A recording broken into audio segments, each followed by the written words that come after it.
हिमाचल हर किसी के लिए खास है हिमाचल। जन्नत का एहसास है हिमाचल, हर किसी के लिए खास है हिमाचल। देवी देवताओं का निवास है हिमाचल और हम सब के दिलों के पास है हिमाचल।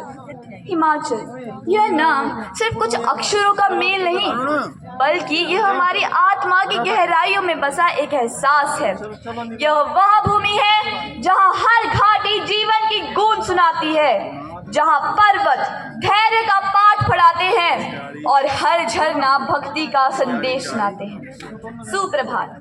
परम श्रद्धेय मुख्य अतिथि महोदय, सम्माननीय निर्णायक मंडल, आदरणीय अध्यापक वृंद तथा यहाँ पर उपस्थित सभी गणमान्य श्रोताओं एवं प्रतिभागी छात्र साथियों, आज मैं अस्मी शांडिल कक्षा 9वीं की छात्रा आज आप सबके समक्ष एक बहुत ही महत्वपूर्ण विषय पर बोलने जा रही हूँ जो हिमाचल के हृदय से जुड़ा है। एक ऐसा विषय जो हिमाचल वासियों के समक्ष एक चट्टान सा खड़ा है।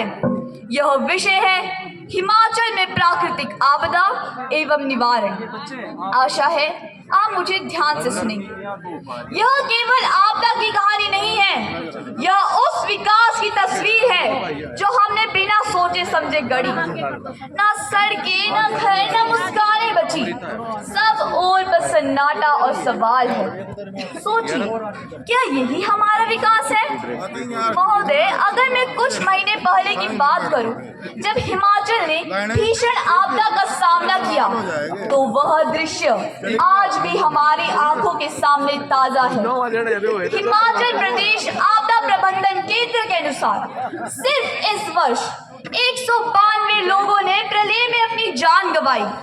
2347 करोड़ रुपए का आर्थिक नुकसान हुआ और 75 बार 40 बादल फटने की घटनाएं और 74 भूस्खलन दर्ज किए गए। जहां कल तक हरियाली मुस्कुराती थी, आज वहां मलबा और सन्नाटा है। इंसानों के कर्मों ने अब प्रकृति को क्रोधित कर दिया है। महोदय, यह पहली बार नहीं हुआ है। 2022 और 2023 में भी यही दृश्य दोहराया गया था। मंडी, कुल्लू और कांगड़ा जिलों में बादल फटने से सैकड़ों घर उजड़ गए थे। चंबा में भूस्खलन ने दर्जनों परिवारों को उजाड़ दिया था।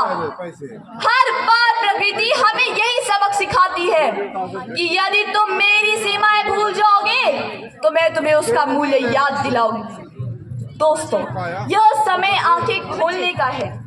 जलवायु परिवर्तन और ग्लोबल वार्मिंग अब सिर्फ किताबों का विषय नहीं रहे, यह हमारे अस्तित्व का प्रश्न बन चुके हैं। संत कबीर ने भी कहा है, कबीरा कुआं एक है, पानी भरत अनेक, बर्तन में ही भेद है, पानी सब में एक। माँ प्रकृति का प्रेम भी कुछ ऐसा ही है। सूर्य की रोशनी, हवा की ठंडक और बादलों की बूंदें सबके लिए समान है, परंतु मनुष्य ने संतुलन को अपने स्वार्थ से तोड़ दिया है। अब वक्त है चेतन में क्रांति लाने का। अब वक्त है प्रकृति के प्रति अपनी जिम्मेदारी निभाने का। अभी भी देर नहीं हुई है, आशा अब भी बाकी है। अगर गलती हमारी थी तो सुधार भी हमारा होगा। हमें प्रकृति से लड़ना नहीं, उसके साथ चलना होगा।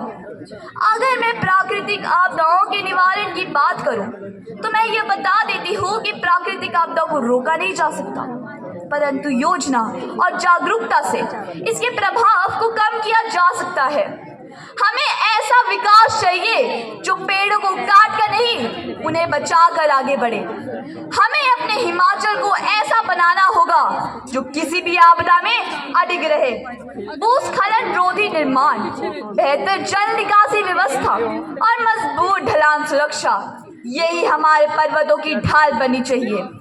सरकार को चेतावनी तंत्रों, रेस्क्यू टीमों और परीक्षण केंद्र को सशक्त बनाना होगा, परंतु यह जिम्मेदारी केवल सरकार की नहीं, हम सबको भी आगे आना होगा।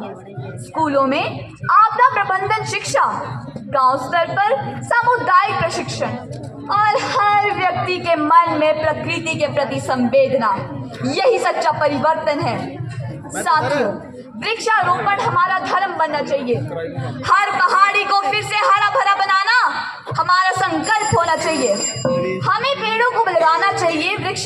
करना चाहिए। हिमाचल केवल भूमि ही नहीं, यह हमारी पहचान है।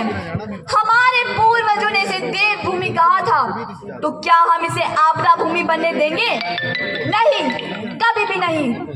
आइए हम सब मिलकर यह संकल्प लें, हम नदियों को बचाएंगे, पेड़ों को लगाएंगे, हर निर्माण से पहले पर्यावरण को बचाएंगे। एक सुरक्षित हरा भरा हिमाचल अपने आने वाली पीढ़ियों को सौंपेंगे, क्योंकि जिस दिन हम प्रकृति से प्रेम और सम्मान करना सीख लेंगे, उस दिन कोई भी आपदा हमें झुका नहीं सकेगी। हम झुकेंगे नहीं, उठेंगे। अब अंत में मैं बस यही कहना चाहूंगी, स्वर मेरा बुलंद है, मैं फिर से गीत गाऊंगा। स्वर मेरा बुलंद है, मैं फिर से गीत गाऊंगा। मैं हिमाचल हूँ महोदय, फिर से जीत जाऊंगा। संकट ने चाहे मुझे चोट दी हो, संकट ने चाहे मुझे चोट दी हो, पर मेरा साहस अब भी अडिग है। मैं हिमाचल हूँ महोदय, फिर से खेल उठूंगा, फिर से जीत जाऊंगा, फिर से जीत जाऊंगा। जय हिंद, जय हिमाचल, धन्यवाद। बहुत ही सुंदर।